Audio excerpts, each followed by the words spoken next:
महात्मा बुद्ध के एक होनहार शिष्य थे जिनका नाम पूर्ण कश्यप था। पूर्ण कश्यप सबसे होनहार विद्वानों में से एक था। वह महात्मा बुद्ध को बहुत प्रिय था, जिसका मुख्य कारण था उन्हें ज्ञान की प्राप्ति होना। वह पूर्णतया ज्ञान प्राप्त कर चुका था, इसलिए महात्मा बुद्ध ने उसे अपने निकट बुलाया और पूर्ण कश्यप से कहा कि अब मेरे लिए स्थान स्थान पर भ्रमण की कोई आवश्यकता नहीं है। अब तुम स्वयं इस अध्ययन में शामिल हो गए हो कि तुम अकेले ही ज्ञान प्राप्त कर सकते हो, इसलिए अब मेरी सहायता की आवश्यकता नहीं है। अब तुम अपने ज्ञान को लोगों तक पहुंचाओ और उन्हें जीवन के विशिष्ट सच का ज्ञान प्रस्तुत करो। पूर्ण कश्यप महात्मा बुद्ध को ही अपना सब कुछ पता था, इसलिए उन्होंने कहा था कि आप ही मुझे कोई दिशा बताएं जिस दिशा में मैं लोगों को ज्ञान बताऊं और उनकी सहायता कर सकूं। महात्मा बुद्ध ने पूर्ण कश्यप से कहा था कि अब तुम्हें एक ज्ञानी बन प्रमाण पत्र की मेरी सलाह की आवश्यकता नहीं है। तुम स्वयं ही दिशा चुन सकते हो और उसकी दिशा में अन्य लोगों को ज्ञान बांट सकते हो। पूर्ण कश्यप ने महात्मा बुद्ध से कहा, ठीक है, मैं बिहार के ठीक कहे जाने वाले गांव में स्थित हूं, जहां के लोग पवित्रता की तरह जीवन जीते हैं और वह ज्ञान से आनंद है। महात्मा बुद्ध ने पूर्ण कश्यप से कहा था कि जिस स्थान पर मृत्यु को गले लगाया जाता है, वह लोग जालिम और स्थिर होते हैं, उन्हें जिंदा नहीं छोड़ा जाएगा। इसलिए तुम उस स्थान मत जाओ, तुम कहीं और चले जाओ। लेकिन पूर्ण कश्यप ने कहा, मुझे वहीं जाना है, क्योंकि वह ज्ञान से अन्य है और उन्हें बेहतर शिक्षा की आवश्यकता है ताकि वह मानव को समझ सके। महात्मा बुद्ध ने कश्यप से बहस करना ठीक नहीं समझा, लेकिन महात्मा बुद्ध को पता था कि उस गांव के लोग महात्माओं को बिल्कुल भी पसंद नहीं करते हैं। वे उनकी हत्या कर देते हैं और उन पर अत्याचार करते हैं। लेकिन पूर्ण कश्यप एक ज्ञानी बन चुके थे और महात्मा बुद्ध उन पर रोक नहीं लगा सकते थे। इसलिए महात्मा बुद्ध ने पूर्ण कश्यप से कहा था कि तुम मेरे 3 प्रश्नों के उत्तर दो, उसके बाद तुम उस गांव में ज्ञान की रोशनी के लिए जा सकते हो। पूर्ण कश्यप ने कहा कि मैं आपके 3 सवालों का जवाब देता हूं। महात्मा बुद्ध ने कहा था कि यदि उस गांव के लोगों ने अपमान किया और गांव के लोगों को अपमानित किया तो एक गुरु बन गए, तो क्या उन लोगों को गांव का हिस्सा महसूस नहीं होगा और उन्हें कैसा महसूस होगा? पूर्ण कश्यप ने महात्मा बुद्ध से कहा कि मुझे बुरा नहीं लगता, बल्कि मैं तो ईश्वर से प्रार्थना करूंगा कि उन्होंने सिर्फ मेरा अपमान किया, मुझे नुकसान नहीं पहुंचाया। महात्मा बुद्ध ने कहा था कि अगर वे नुकसान पहुंचाएं और आपकी तस्वीरें खींची जाए तो आप क्या करोगे? पूर्ण कश्यप ने महात्मा बुद्ध से कहा था कि मैं तब भी ईश्वर का सिद्धांत बताऊंगा कि उन लोगों ने मुझे जान से नहीं मारा, केवल मुझे नुकसान पहुंचाते हुए वह मुझे जान से भी मार सकते थे। महात्मा बुद्ध ने कहा था कि अगर मैं उन लोगों को धन्यवाद दूंगा और सोचूंगा कि अगर मैं दुनिया भर में समय तक रहता तो मुझे कोई बड़ा पाप भी हो सकता था। धन्य है वह लोग मुझसे बड़े गुनाहों से बच गए और मेरी मौत से मिला दिया, जिससे मैं कई बड़े गुनाहों से बच गया। पूर्ण कश्यप के यह उत्तर सुनने के बाद महात्मा बुद्ध कश्यप ने कहा कि अब किसी भी ज्ञान के प्रसार से रोक नहीं लगाई जा सकती और कोई भी व्यक्ति कुछ भी नहीं रोक सकता, क्योंकि वह गालियों को नष्ट कर सकता है। ये सब सुनने के बाद महात्मा बुद्ध ने कहा था कि आपने मेरे प्रश्नों का उत्तर देते हुए कहा था कि आप ज्ञानी बन गए और आपका ज्ञान तेजी से फैलेगा और लोगों को शिक्षित करोगे। सारा खेल में सुख और दुख का है। जो व्यक्ति के मन में सोच रखता है कि उस व्यक्ति ने मुझे अपमानित किया है, मेरा अपमान जीवन वह अपमान की पेशकश करता है। लेकिन जो व्यक्ति अपने मन को शांत रख के सिर्फ अपने मकसद के लिए काम करता है, वही सफलता प्राप्त करता है और उसी का सम्मान करता है। दुनिया में कोई नरक नहीं है। हमारे फेसबुक पेज पर हिंसा के भाव ही हमें दुनिया में कोई नरक की ओर धकेलते जाते हैं। हमारा जीवन बर्बाद हो जाता है। दुनिया में कोई स्वर्ग भी है। अगर कोई व्यक्ति सभी से प्रेम भाव से बोलता है तो ये दुनिया में ही उसका जीवन स्वर्ग बन जाता है, क्योंकि उसने अपने मस्तिष्क से नकारात्मक डिजाइन को हटा दिया है, जिसके बाद उसे जीवन में सुकून महसूस होता है। हिंसा के भाव रखने वाला व्यक्ति कभी सुखी नहीं रहता। इन सभी बातों का परिचय है कि हमारी सोच पर ही हमारा जीवन असंतुलित होता है। यदि हम सकारात्मक दिखते हैं तो हमारे जीवन में कार्य भी सकारात्मक ही होता है, और अगर हम नेगलेक्ट हैं तो हमारे जीवन में काफी नेगेटिव देखने को मिलते हैं।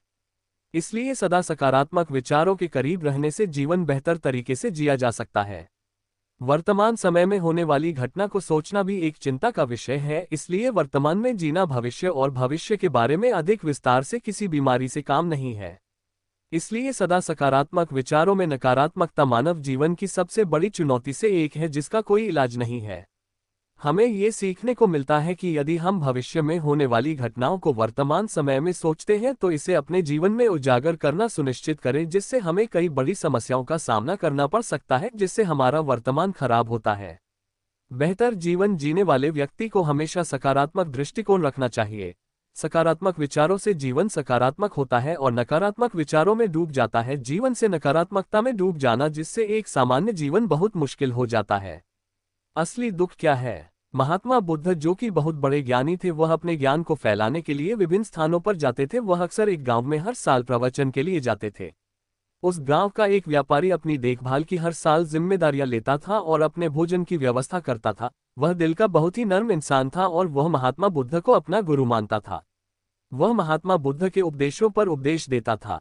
जब समय आया कि महात्मा बुद्ध उस गांव में प्रवचन देने के लिए गए थे, तब महात्मा बुद्ध अपने शिष्यों के साथ उस गांव की ओर चल पड़े थे।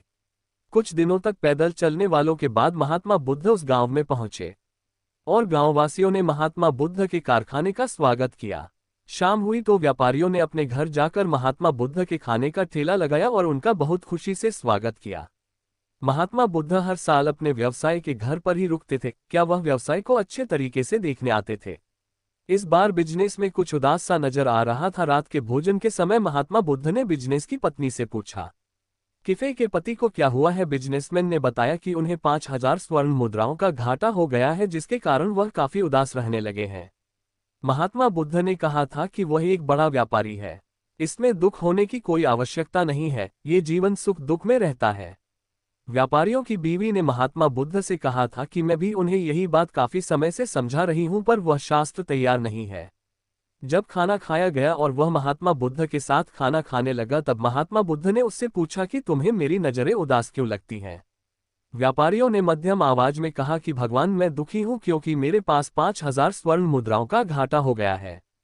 मुझे आशा है कि मुझे 10,000 स्वर्ण मुद्राएं मिलेंगी, लेकिन वस्तु से भरी नाव का आधा सामान नदी में गिर गया, जिससे मुझे 5000 स्वर्ण मुद्राओं का घाटा लगा। जोक मेरे लिए काफी बड़ा है, इसलिए मुझे काफी परेशानी का सामना करना पड़ रहा है। महात्मा बुद्ध ने कहा था कि कोई बात नहीं कि तुम निराश क्यों हो, तुम एक अच्छे व्यापारी हो, तुम एक अच्छे बिजनेसमैन हो, तुम एक अच्छे बिजनेसमैन हो, लेकिन तुम अपने वर्तमान समय को खराब कर रहे हो। अतीत में डूबे रहने से वर्तमान में बुरा होता है और यह आदत हमारे जीवन को खराब कर रही है। व्यापार को बहुत नुकसान हुआ है, इसलिए महात्मा बुद्ध की बातें पूर्ण तरीके से समझ में नहीं आ रही हैं। महात्मा बुद्ध ने कहा था कि तुम अपने दुखों से बाहर निकल आओ। उस चीज से आशा की थी जो कभी ही थी, जो कभी नहीं था। भगवान का आशीर्वाद चाहिए कि तारा बड़ा घाट नहीं हुआ, सारा सामान नदी में डूब गया, सारा सामान नदी में डूब गया था। व्यापारियों ने जहां भगवान ने मुझे घाटा लगाया है, वहीं मेरे व्यापार पर विराम लग गया है। महात्मा बुद्ध ने उनसे कहा था कि मानव जीवन का सबसे बड़ा दुख है कि हमें किसी से कोई उम्मीद नहीं रखनी चाहिए, केवल हमारे हाथ की सहमति ही बनी रहनी चाहिए। हमारे दुख का कारण यह है कि अगर आपने सोचा ना हो कि मुझे 10,000 स्वर्ण मुद्राओं का लाभ मिलेगा, तो आपको 5,000 स्वर्ण मुद्राओं में ही खुशी होगी। व्यापारियों ने महात्मा बुद्ध की बातें सुनी, जहां आप ठीक कह रहे हो, लेकिन महात्मा बुद्ध को पता था कि उन्होंने पूर्ण तरीके से व्यापार करने की सहमति नहीं दी है। भोजन करने के बाद व्यापारी और महात्मा बुद्ध सो गए। सुबह महात्मा बुद्ध ने व्यापार उठाया और कहा कि सुबह चले गए हैं, चलना। व्यापारियों ने इस बात पर भी ध्यान दिया कि वापस गांव में महात्मा बुद्ध का पैर एक पत्थर से निकला था, जहां से महात्मा बुद्ध का पैर लहू में निकला था, जिससे महात्मा बुद्ध का काफी खून निकला था। लेकिन जरा सार्वभौम की मुलाकात माता बुद्ध से हुई, जिन्होंने आकाश की ओर हाथ अंकित किया, ईश्वर का आशीर्वाद दिया, ईश्वर तारा धन्यवाद कि मैं सुरक्षित हूँ। ये सब देखने के बाद आप व्यापारियों ने महात्मा बुद्ध से कहा था कि भगवान आपके पैर के खून से फिर लहूलुहान हो गया है, ईश्वर का भी धन्यवाद कर रहे हैं। आप मुझे इसकी वजह बता सकते हैं? महात्मा बुद्ध ने कहा था कि मैं ईश्वर का इसलिए धन्यवाद कर रहा हूं क्योंकि मेरा पैर अभी टूटा है, वह टूटा नहीं है तो मुझे बहुत बड़ी परेशानियां होंगी। इसलिए हमें जो ईश्वर ने दिया है और जो वस्तु हमारे वर्तमान समय में है, वह हमें उसका धन्यवाद करना चाहिए। महात्मा बुद्ध ने कहा था इसी प्रकार के नक्षत्रों का भी ईश्वर को धन्यवाद देना चाहिए, क्योंकि नक्षत्रों का सर्वथा विनाश नहीं होता।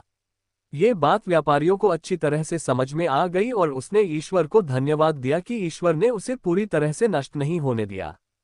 हमें जीवन में बड़े विवरण और आशाएं नहीं रखनी चाहिए, इसलिए हमें ईश्वर का धन्यवाद करना चाहिए जिसे हमें ये देना चाहिए और एक बेहतर जीवन जीने का अवसर देना चाहिए। यदि किसी ने सोचा है कि मैं गरीब हूं, तो उसे इंटरनेट पर ऑनलाइन देखने के लिए, जो कि लाचार है, जो आपके जीवन में कुछ भी नहीं चाहता है, और खुद देख सकता है कि आपके सभी अंग फिर से एक बार फिर से आपके ईश्वर को दिखाने जा रहे हैं। गरीब हैं लेकिन जीवन में कुछ बड़ा करने का प्रयास नहीं करते हैं। हमें ये सीख मिलती है कि किसी से अपेक्षा रखें कि मानव जीवन का सबसे बड़ा दुख है, क्योंकि बार बार स्पष्ट न होने पर हमारे जीवन में विघटन का खंड बन जाता है। इसलिए जो कुछ भी हमें ईश्वर ने दिया है, हमारे लिए ईश्वर का अनुभव लेना चाहे।